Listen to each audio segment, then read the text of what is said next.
What is up, guys? We are going to be joined shortly by CK, and I have Ansel here. I'm hijacking Fed Watch for a second to remind all of you guys who are watching, tickets for Bitcoin 2023 are on sale now.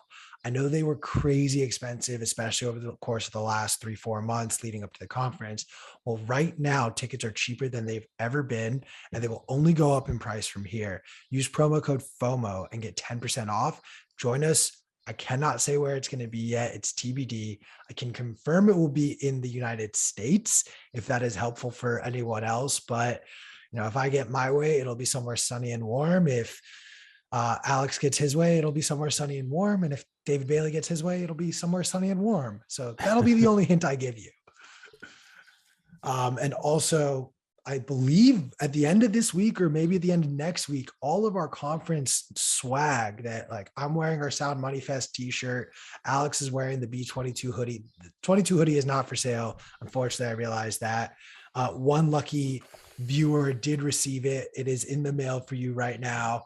And then Chris, our producer, is rocking the Sound Money Fest windbreaker. That is honestly my favorite piece of swag. Yeah, it just, feel free to. Alex is taking his shirt off, guys. Swag on swag. Sound Money Fest. Gotta rep it. This is only going to be available for a limited time. Use code FOMO for that as well and get 10% off there. Don't forget to pick up your Moon Mag at that store, guys. Get a subscription. This is a beautiful design work by shout out Annabelle from our team. It's a great little Bitcoin treasure. And, collect them. Get one and seal it up. This one's worth $1,000. So just hodl your Bitcoin magazines. Look at that, guys. We're helping you guys invest in Bitcoin, invest in clothes, invest in paper, magazines. You can do it all. Heck, you see those shoes in Alex's background? You guys, if you're not following Alex on Instagram, you should, because he was posting all of the shots of him actually doing that. He did not make Nike shoes, no, but he took the Nike shoes and designed them, put on the Bitcoin logo on it. Honestly, it was so cool watching him rip that tape off. I think I've rewatched that clip probably 20 times. Maybe was not as sober as I should have been, but it still looked awesome nonetheless. Appreciate that. Be careful on Instagram, though. Not verified. Got a bunch of imposters for whatever weird reason. And they all have more followers than me. Rule of thumb, if you find any of us on Instagram, our accounts are the ones with less followers than our fake account. CK has joined us, and I am going to be handing the mic over to him the moment he shows us his pretty face. He's still hiding the pretty face. Yeah, let me say something then right before he jumps on.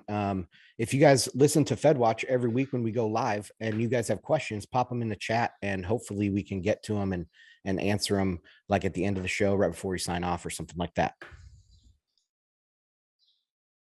What's up, CK? You're still muted. Yeah, sorry for being late here. But yeah, excited for this chat. We're going to jump into a lot of the craziness that's happened since we jumped on. I don't know who listened to Ansel's last Fed Watch solo, but he hit on a lot of great information. And honestly, Ansel, I love that format. So I'm a big fan of Bitcoin and markets, and that was kind of your original format on that show. So hopefully we can keep that rolling. But a lot of good stuff to unpack here. We got a lot of great sound bites from different central bankers. We're not going to tease them out clip by clip, but really we're just going to kind of talk them through. And then hopefully we can add in some foreign clips to future streams that we do here on Bitcoin Magazine Live.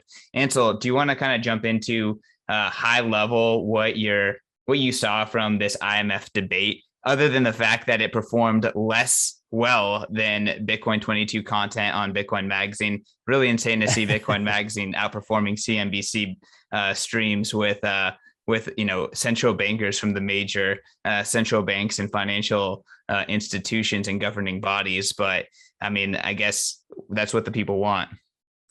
Yeah. So up front, that was my fault of getting the clips to you guys late, but hopefully in the future we'll get it down, and maybe I'll even do a supplementary episode and break it down by myself. Like CK was saying, he likes that format. So I might even do that this week. We'll see if we can get that out. But yeah, overall, this was a IMF meeting. And after the IMF meeting, they had a roundtable with, let's see, who was all there? Of course, Jerome Powell and Christine Lagarde. Also, managing director of the IMF, Kristalina Georgieva, I think you say her last name, the Indonesian finance minister, I won't even try to pronounce her name, and the Barbados prime minister, Mottley. So they had it wasn't even a debate, they call it a debate, but it was just a roundtable where they kind of voiced their opinions and their concerns about the global economy right now. I thought it was really interesting. I mean, we kind of knew what Powell and Lagarde were going to say, but I thought one of the interesting members of this panel was the Indonesian finance minister, because she has an emerging market view and she was very well spoken. She broke it down, in a way that was pretty plain English for people, and I just really appreciate that perspective. But overall, it was an interesting back and forth, and we can break down some of the major points that we kind of both brought out of this. No, 100%. I mean, it was very interesting, again, to kind of have these four people. I think in particular, the ones that we focused on were Jerome Powell, Christine Lagarde, and I'm blanking out on the name of the director of the IMF, Kristalina. Yeah. Kristalina. So they had some really interesting commentary regarding inflation, regarding the differences between the U.S. economy, the European economy. Very interesting perspectives on Ukraine, Russia, what those activities had to do with them meeting their mandates, maybe casting off some blame there. But I mean, I don't know if you want to just kind of jump into the first clip that we kind of picked out here with Christine Lagarde, or how you wanted to kick this off. Yeah, so I'll just kind of talk through what she said here. So she's the president of the ECB, and I have been pretty bearish on the euro and on the ECB for several years now.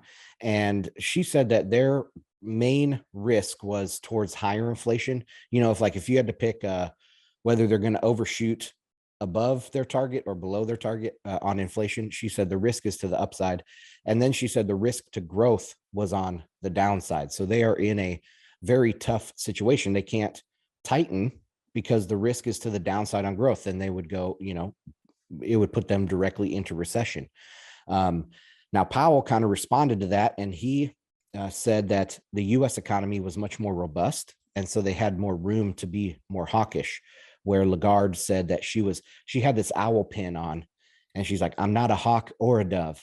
I wear this owl pin. That's so European, that comment. But anyways, the one thing that I pulled out too was that she saluted the sanctions, and all along she's like blaming this and that for their problems, right? And she doesn't even want to, or she blames Russia, but she doesn't blame the reaction by the European Union on these sanctions and what the effect that has on the economy. Did you have any thoughts about that? No, I mean, I took notes here on our doc as I was watching it, and I pulled out a lot of the same things. One is this kind of idea that Russia did something that is inexcusable, and therefore everything is kind of Russia's fault because they did this inexcusable, horrible thing. And yeah. I guess that is the narrative that all of these Western central bankers are taking. And it's kind of like this uniting force that's bringing them together, which is pretty interesting. But with that being said, I think there is something to be said about when it comes to like the diplomacy, at least when it comes to NATO, is almost in Europe is become like permissioned, right? And Russia was not getting anywhere there. I'm not trying to excuse what Russia is doing, but there's something to be said about the permissionlessness of war. If you need to, take over resources, if you need to make things happen, you don't have to ask for permission to put men into combat. So like, I just think that the framing of this is inexcusable. I just don't think it's honest. And I know that in past shows you've discussed about how NATO and the US have, pushed Russia in a difficult position because of, putting weapons in Ukraine, being involved in Ukraine, and having that as a strategic territory between Europe and Russia. I'm not a geopolitical expert or anything like that, but I do think that the framing that Lagarde, Jerome, a lot of these central bankers are using in regards to the dynamics of the conflict maybe aren't necessarily the most honest. Yeah, and I try to stay away these days from being outspoken on the Russia situation, but I think it's very glaringly obvious that sanctions are also an act of war, right? Sanctions starve populations, and they hurt the economy. So there's millions of poor people in Europe that are getting completely wrecked. You know, there's people on the edge of starvation, even in the socialist republics of Europe, that are hurt by these sanctions, right? And they don't have to do the sanctions. And I think that is, I mean, it's voluntary on both sides. The war is voluntary aggression by Russia, and the sanctions are voluntary aggression by the EU. But of course, they don't ever want to mention that. They say pretty much whatever, they can do whatever they want in response to this Russian aggression. And so anyway, I wanted to start building this narrative just from these first few comments and show that they don't have any problem with destroying demand within their selective economies. So Lagarde, she praises the sanctions, which destroys demand in the EU.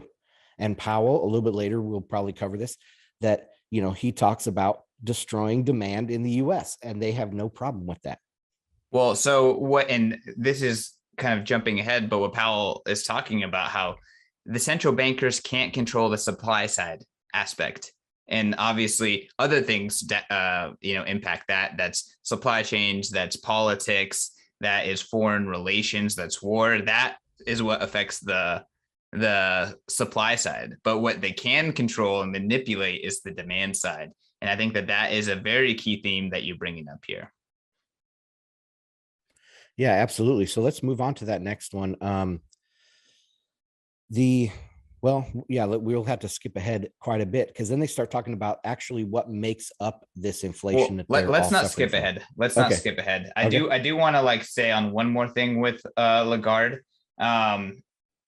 It was really interesting that she noted, she was like, after she saluted the sanctions on Russia, obviously she believes are justified. We're not going to get into what's the deal there, but she did say that whatever is happening around the world because of Russia and Ukraine conflict, that is going to impact their plans, right? So she kind of alludes to, like, we have a goal, we have a mandate, we have these plans, and our plans, our trajectory is being impacted by this conflict that is unforeseen, is outside of our control, which is very interesting framing as well.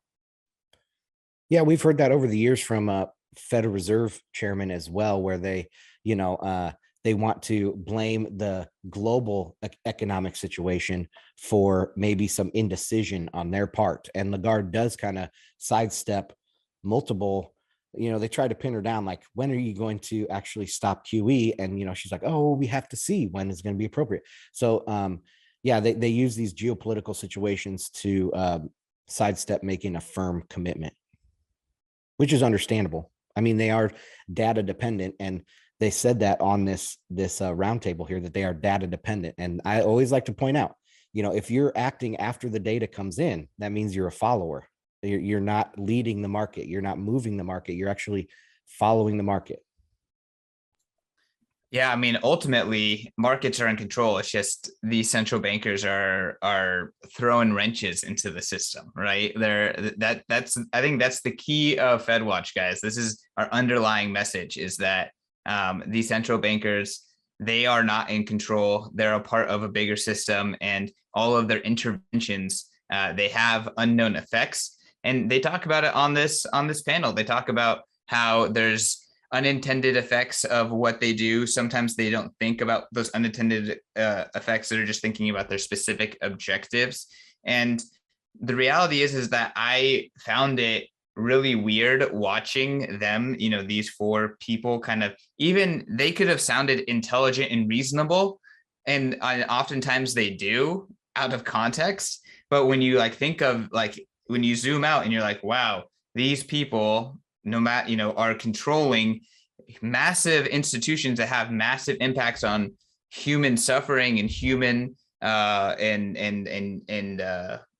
guess human progress, right? Huge impacts on them, and we're letting old dinosaurs control that. And they don't have as much information as they need. They don't have more information in the market, and they have bad incentives. You know, some of these people, you can point to Lagarde. She is an accused criminal. She's a convicted criminal. So it's crazy to just watch a panel of 4 people that have all this power, and you know, it really makes it feel like Bitcoin is the future, because Bitcoin it automates all of this. It takes it away from them and it gives it back to market forces. And it's a really much more pure way in order to have an economic system. I know we're kind of getting off the rails here, so I'm going to pass it back to you, Ansel. I'll just say, I think that's just a feature of the market or reality, is that they are always behind a little bit, right? Like because I was trying to think, well, back in 1915, was the Fed, you know, more up to speed with what was going on in the economy? And I don't think so back then either. They were always behind. The free market is always ahead with more information. And I mean, that's the basic argument why we want free markets versus planned economies, because the free market efficiently can allocate these resources without even thinking about it, right? And they make mistakes. So I totally agree with what you said there. Should we move on to Powell's next comment? Let's do it. Okay, so he said that, because they brought up the inflation question to him, and you know, he's like, well, we're going to use our tools. This is a quote, we will use our tools to get demand and supply back in sync with their 2% goal. So how are they going to do that? That brings me back to they don't control the supply side of things, so they have to be drilling down on the demand side. If you have undersupply and you have a supply shock, what do you have to do to demand to get that back in line and get your inflation down? You got to bring it down. Yeah, you got to bring demand down. So that's what that's what came across of all of Powell's comments. They're targeting the demand side on purpose because that's all they can control. So what do you think about that idea?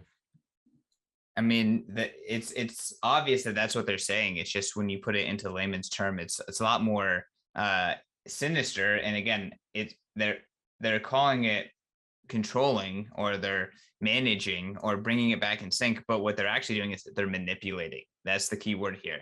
They are manipulating behavior, or they're attempting to, at least. And, you know, Ansel, I'm sure you'll say, like, they're just managing expectations. This is expectation management. And that is what creates this kind of behavior. But regardless, that their intention is to manipulate. And I think that is one of the keys. And you're right. They say that they can't control demand. We know that they can't control demand, other than, you know, whatever they're doing on a political level to impact demand.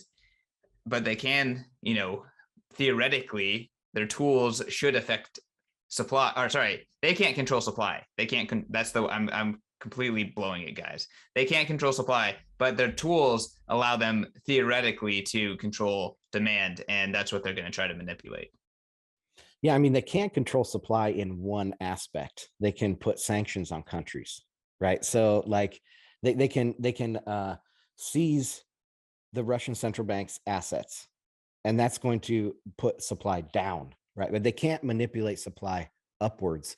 Is that a central bank function, or is that more political? The sanctioning? Well, it's depends, I guess, on the country you're in.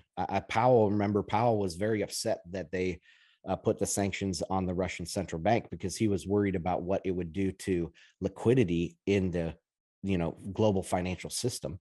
As of now, it doesn't seem to have done much, because Russia's continued to be able to pay their bills and haven't been defaulted. I mean, Citigroup and some of these other banks in the US that were holding these millions and millions, hundreds of billions, I think, of dollars worth of Russia central bank's assets, they've been allowing them to use those assets to pay their debts. but they can't do anything else with them. So it really hasn't accomplished what they thought it was going to accomplish. But yeah, Powell was upset with that decision. At least central bankers will be consulted, I would believe, in all countries. But yes, I don't think that's a role of the central bank, more of a political role, obviously. Gotcha. Yeah, I mean that's what I was kind of leaning on. Is I feel like there's the politics, and that's, I think when it comes to impacting supply, for the most part, it's political.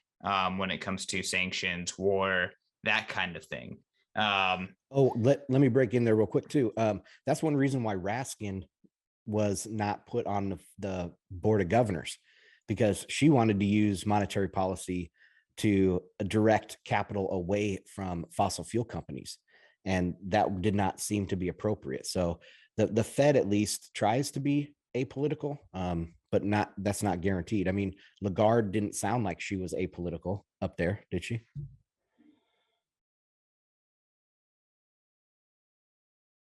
I mean, none of them sounded like they were apolitical, and if anything, it sounded like at least they were united on the front against Russia. Again, I'm not trying to say a lot about how they should be, but where at one point during the COVID crisis, it seemed like there was a divide between the U.S. and then the rest of kind of like the Western central banking apparatus. Now, at least when it comes to working together to navigate the tidal wave that has been created by Russia and Ukraine, they're on the same boat, if you will. Yeah, and they do talk about that a little bit there in the discussions. Very specifically, they talk about the rules that Lagarde says, all these economies have prospered under this rule. And when you join the international community, then you are kind of, it's an implied acknowledgement of this rule set. And so I think that's one of the things breaking down. People don't really care too much about what the IMF says anymore. They don't care what the UN says anymore. They're not seen as being legitimate international organizations from all economies around the world. So yeah, I thought that was interesting. I'll also say that Powell literally said in here that the market is processing what they're saying. That's a direct quote. The market is processing what we're saying. And so, yeah, that's their whole monetary policy goal, is to talk and form expectations of the future. He did also say that that multiple people on the committee think that it's appropriate to have multiple 50 basis point hikes, and that multiple 50 basis point hikes are on the table. So that is an expectation that it seems as though the US Fed is trying to push over the past few months, and it seems like they're going to continue to push that narrative and, I guess those consequent actions. Yeah, funny tidbit was, did you hear the Indonesian finance minister a little bit later? And she said, well, Powell just told us that there's going to be a 50 basis point hike. And everyone's like, no, but he didn't say that. And she's like, oh, well, yeah, you know what I mean. So, yeah. I didn't quite catch that, but I mean, honestly, it's like, hey, you're in a PR meeting about your company, you're talking about to the rest of the world, and you just let something slip on accident like that. That's kind of happening left and right on these calls, and they're not 100% in sync. And like I said, I just see the boomer counter of the traditional financial system, and it's going to just get absolutely clobbered by the efficiency of an automated monetary system, which is Bitcoin. Absolutely. Should we move on to where Lagarde talks about the makeup of CPI? Okay, so let's do it. She said that about 50% of their CPI rating, which is coming in at 7.4% in March, 50% of that is due to energy alone. And she said, if you take out energy and food, which are both highly dependent on supply chains, right? Especially for Europe, energy is much less dependent on, or energy prices are much less dependent on the international supply chains for the US. But for Europe, of course, all of their energy is coming from abroad pretty much. So If they strip out energy and food, their core inflation was only 2.9%. And so she reiterated about the supply shock. And that's when Powell got into, oh no, but our policies can't do anything about supply. So do you have any thoughts on the CPI discussion they had there? Well, I mean, again, I think it gives you a glimpse into how they posture, but when you think about their like quote unquote reasonable talking points, it really, when you think about it, it unravels, right? So first of all, she's saying, hey, let's just subtract food and energy because those are Russia's fault. So actually, we're not doing that bad of a job. We're looking at under 3% inflation on our core inflation, right? But the problem is that the food and the energy costs are going to impact everything else. One, so that she completely ignores that, and she tries to reframe it as, oh, hey, that's Russia's fault. We can just subtract it. But two, it like you can tell that she's not being honest. Like you can tell that she's trying to sell a rotten egg, right?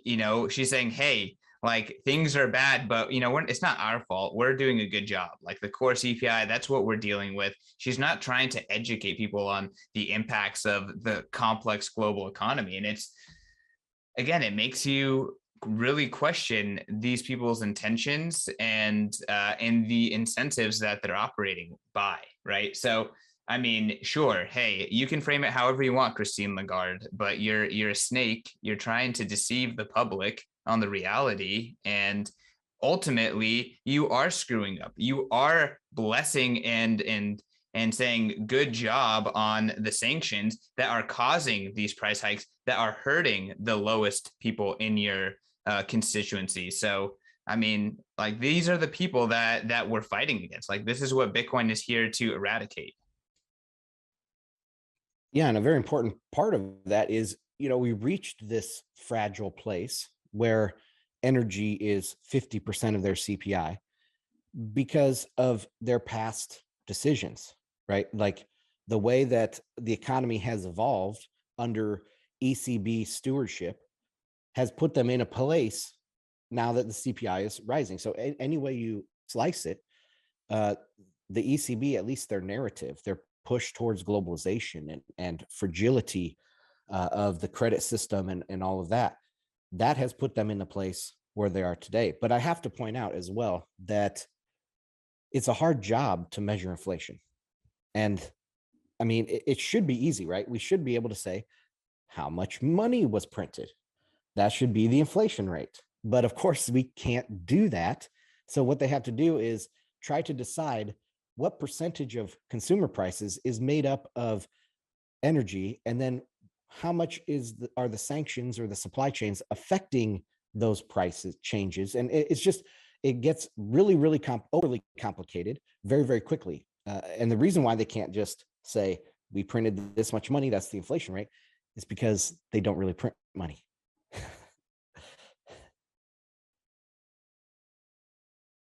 Yeah, I mean, again, I don't want to get into the details here because people like agree, disagree, whatever. Ultimately, they're not in control. They create chaos. They're lying to your face.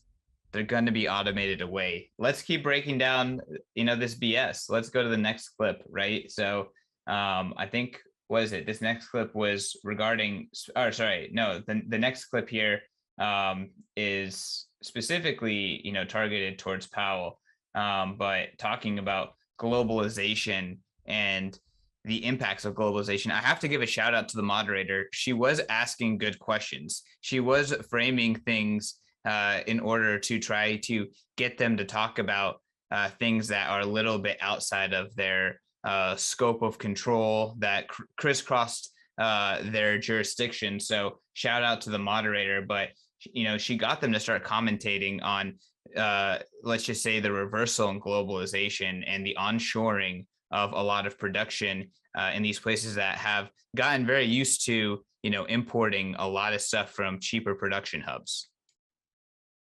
Yeah, and she first poses that question about globalization to Powell, and she said, she asked, do we see a reversal of globalization and a shrinking of the length of supply chains, and he's like, Well, we could be seeing that. It's very possible that we see from this point forward a reversal in globalization. Of course, that was like, to me, the way I kind of understand these different central bankers and their different constituents that they represent, that is not good to hear if you are Europe, right? Because Europe doesn't, they rely on globalization for their consumers to buy their heavy machinery from Germany. They rely on Russia for their energy needs. And so when you tell them that globalization is going away, to me, if I were a European, I would be like, of course not. It's not going away. And that's actually what Lagarde said. Lagarde got to speak later, and she's like, oh no, we're just revisiting the terms of trade. Globalization is not going away. So there was definitely a disagreement there, right, between Powell's position on, yeah, we probably will see some sort of reversal in globalization, to Lagarde saying, oh no deglobalization in the future. Yeah, I mean, Powell was definitely, kind of tiptoeing around the question. He said, we haven't reversed yet. We're just slowing down. We may see a reversal. But he did say there's costs and benefits, that globalization has a cost, and that there could be a different world with higher inflation, less productivity, but more security, more reliability of supply chains. Those words came out of his mouth. Like Ansel said, Lagarde, of course, played it down. And I think it's really important for listeners to understand, like, Europe is in a very specific situation that's very different than the US. It's very different from China. It's very different from India. And Europe needs globalization. Europe needs the current kind of order of things in order for it to be viable. So that needs to color how you're kind of analyzing what Lagarde is saying, analyzing Europe's kind of position between Russia, the US, and other world powers.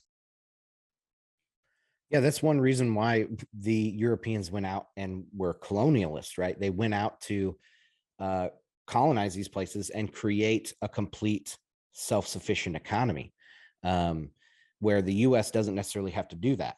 Europe has achieved that now. Instead of colonialization, they've achieved that through globalization.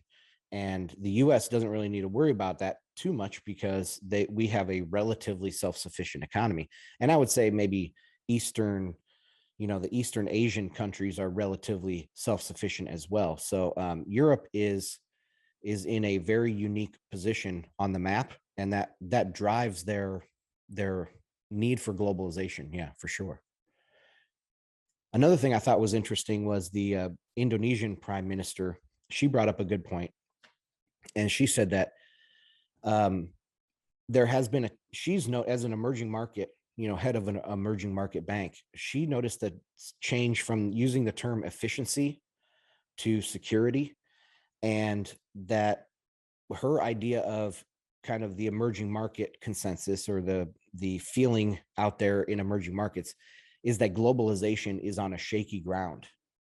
So to me, that says a lot more than what Lagarde says, or even what Powell says. Is this is straight from an emerging market central bank head, and she said that the emerging markets are feeling it.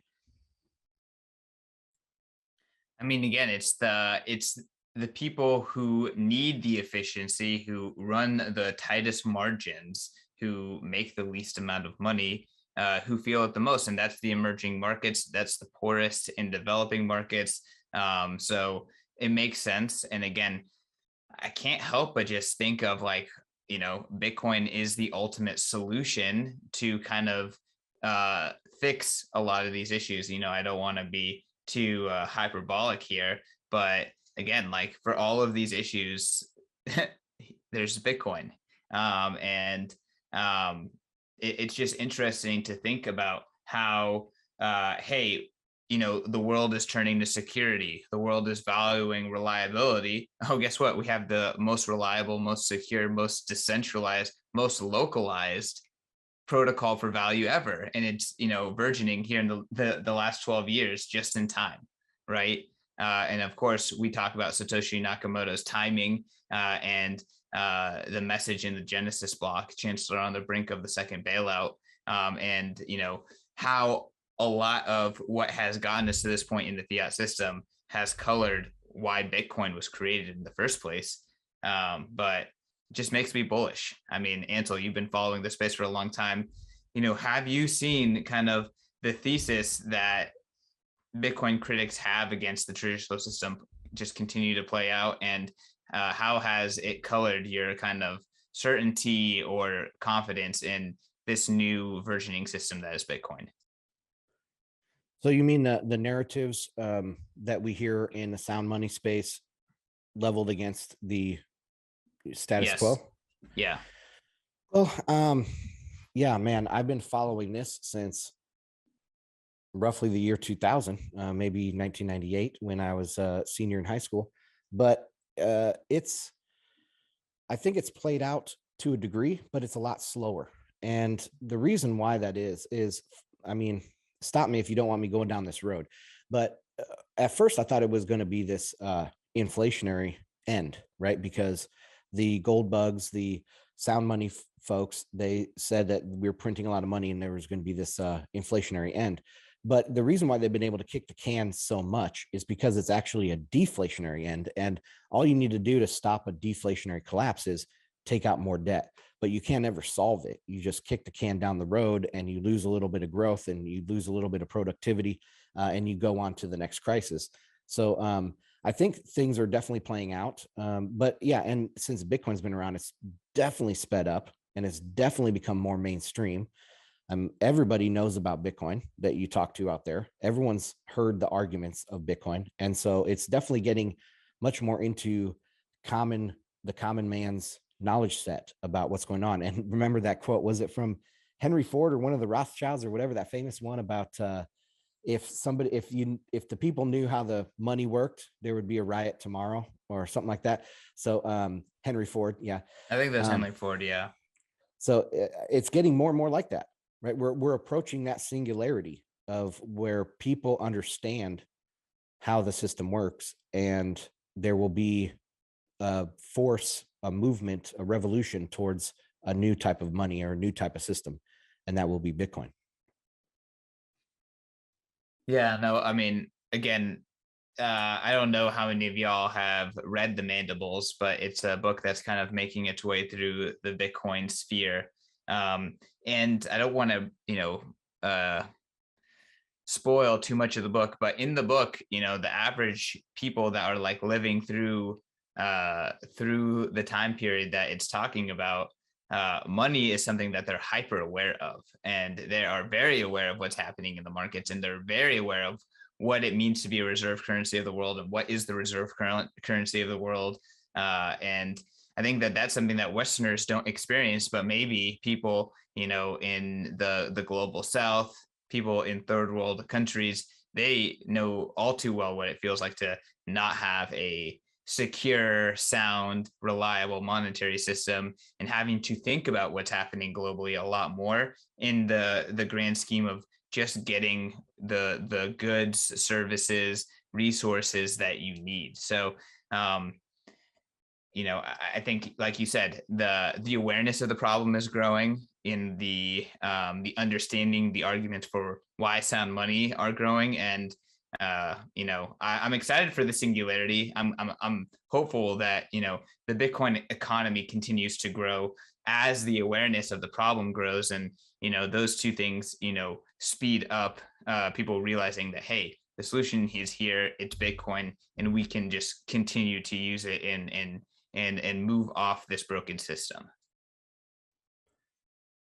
Excellent. Yeah, excellently said there. I think the way I tied Bitcoin into this IMF meeting is that what we saw there on the video, and of course we'll link to everything in the show notes for you guys, but the medium is the message a lot of times, right? And the medium here was smiling, laughing central bankers all getting along and agreeing and having a good old time. They have multiple people from the emerging markets, and everyone's getting along, and they all have the same goal moving forward. But that's most likely not the case, right? And so Bitcoin is there and we could tell that under the surface. We saw some of those disagreements with Powell and Lagarde on globalization. They acknowledged multiple times that they have different challenges because of their economies are fundamentally different, right? They said they had different underlying inflation. And so their economies are different. They have different problems. And you can feel there's disagreement there, even though the message they were trying to portray is one of unity. So Bitcoin is there for enemies, right? Bitcoin is there when that unity breaks down and when people don't agree. And there's warfare even out there. Heaven forbid there's warfare and sanctions, but Bitcoin is there for these times. It's there for the hard times. 100%. I mean, again, that's one of the benefits of like Bitcoin's permissionlessness, censorship is God, I can't speak right now. Censorship resistance, global nature, all of these things make Bitcoin that perfect subset to, bail people out of this chaos, and then again be that system that we build on. It's not just the life raft, but it's the life raft that is actually the foundation for the future as well. So I think it's really exciting. And again, for those who pay attention to what these central bankers are saying, like it should make you bullish. But also like you should be wary of what's going to happen, because they're definitely forecasting what they're going to try to make happen and what they're going to try to make the narrative be. So again, I don't know how effective that is. I'm not going to comment on what they can and can't do, but they're at least telling you what they're going to try to do. Absolutely. And another place that you see some tension is in the recent, I believe it was a G7, but it might have been the G20 meeting. And, Russia is part of that. And as soon as the Russian representatives started speaking, Janet Yellen stood up and walked out. So there is a lot of animosity in some of these larger organizations. I mean, the way the UN has treated this Russian situation by out of the ordinary, they rejected a lot of calls for votes and representation from a Russian representative. And so they're losing, all of these international organizations are slowly losing credibility. And that's what Bitcoin does very well, because it doesn't need anyone's credibility. It is what it is. As long as there's 21 million, Bitcoin will keep functioning the way it does.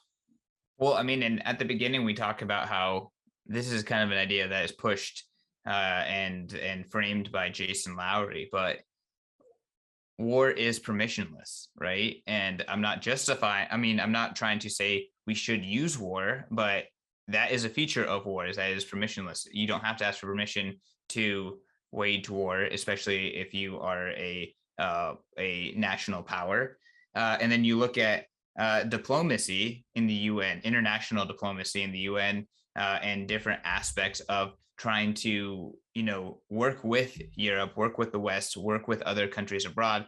And sometimes you just can't get what you want. You can't reason with, and sometimes you get completely shut out of and disrespected in. And again, when you see how these central bankers talk about the situation, they do not take or they don't take credit for or responsibility for what their side may have done to worsen the crisis. And until both sides can understand how they got there, it's very difficult to resolve it. It really is. And, it seems like the West right now is like sanction them, crush them, defeat them. That is, they're not even willing to say, maybe we did something wrong. Maybe this is not a situation where people were in position to get what they want. Maybe there's a way that we could find diplomacy work better, but that's not the attitude. And everything that's happening is just unpermission, or is absolutely like, there's no reason for it to happen. And therefore, there's this boogeyman that is Russia to blame. Yeah, and if you look back on the grand scheme of history, right, most of the time is people not trading with each other.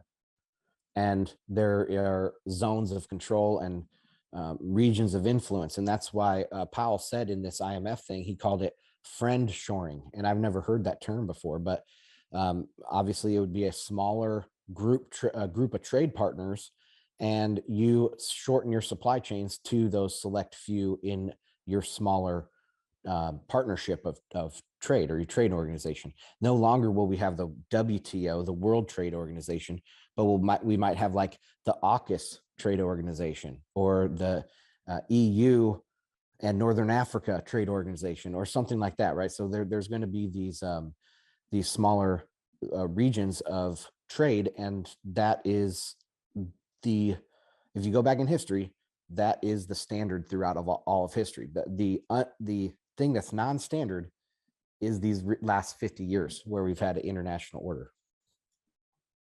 So Ansel, I guess just to kind of close this one out, any kind of big themes that you're seeing the rest of this year that you'd want to point out? And I mean, any kind of just like closing words on this panel in general? For themes, I'll go back to the episode of last week when I talked a lot about CPI, and I talked about yield curve inversions and things like that. I do see CPI coming down over the next few months. I think we're pretty much at peak CPI right now, and that is going to change a lot of things. So if CPI drops to 7%, then down to 5%, what is that going to do to the Fed's narrative, right? So we're going to have to figure that out, but I don't see inflation or CPI going hot through the end of the year. I think it's going to come down pretty dramatically. Other than that, I will just say, I think the global supply chains will continue to get better.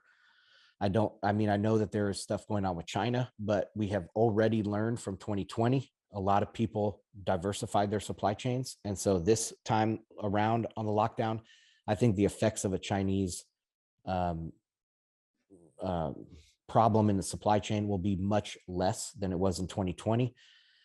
And I think the Russian situation, I mean, it's already outside of many of the news cycles because the ruble has recovered.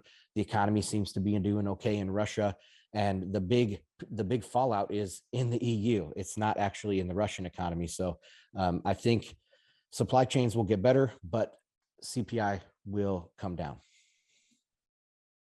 I mean, it's hard to believe that there's nothing happening in the Russian economy in terms of fallout, but I'm sure that there's just chaos across the board between everyone who is directly affected by this conflict. Well, hold on. Let me caveat that. I mean, in the terms of their currency and their commodity prices and things like that. Yes, their GDP is said it probably will decrease by about 10% this year, but it won't be completely destroyed like a lot of the EU thought that they could do with these sanctions. Yeah, I think that there's a lot of praise from Lagarde on sanctions and their effectiveness. I think that it's a lot more overblown, and it's definitely a double-edged sword, right? It is, when you sanction, it's like blocking someone on Twitter. When you block them, you can't see their stuff, they can't see your stuff, right? So it's a two-way street. It's affecting both parties. And that's going to have effects. These are complex systems that are heavily intertwined. So again, I question these central bankers. I question their understanding of these systems. We didn't go through the clip, but there's a clip that was going viral on Twitter earlier of Kristalina. Again, I mentioned it earlier, talking about how they don't necessarily think through the second and third order effects of their decisions. And that's obvious, guys. It's obvious. And they're freaking wrecking things left and right. That's why Bitcoin, that's why we pay attention to them here at FedWatch. Ansel, I mean, in terms of what's going around in the US, we haven't really talked a ton about that. We haven't talked a ton about like the COVID lockdowns in China. I do think that if we have to kind of talk here for 3 or 4 more minutes, it is interesting to point out that, this time around the world is a little bit more diversified away from China.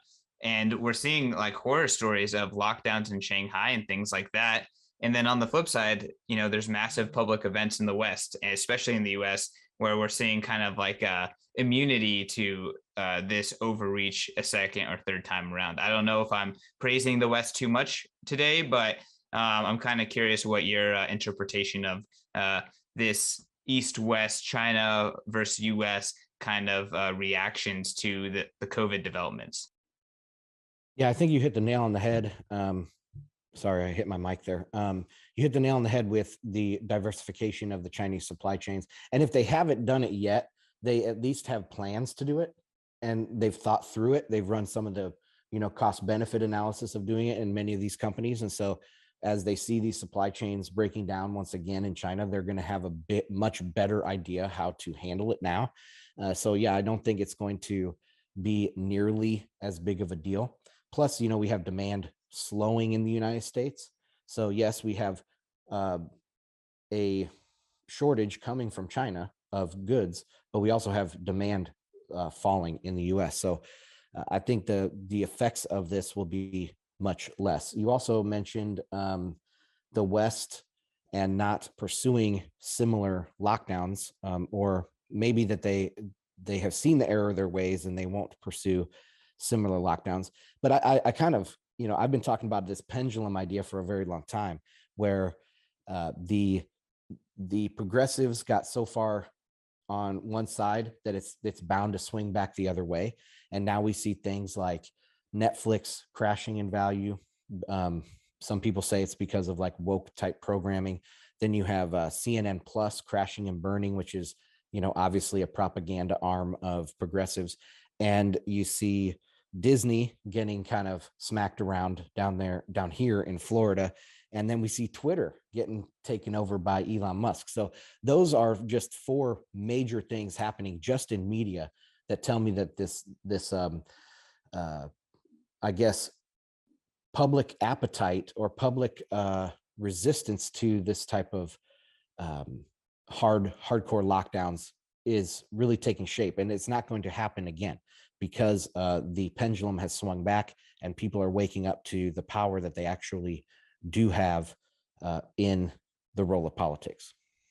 So we've seen a lot of, let's just call it yuan and China simping from elite leaders in the global financial space.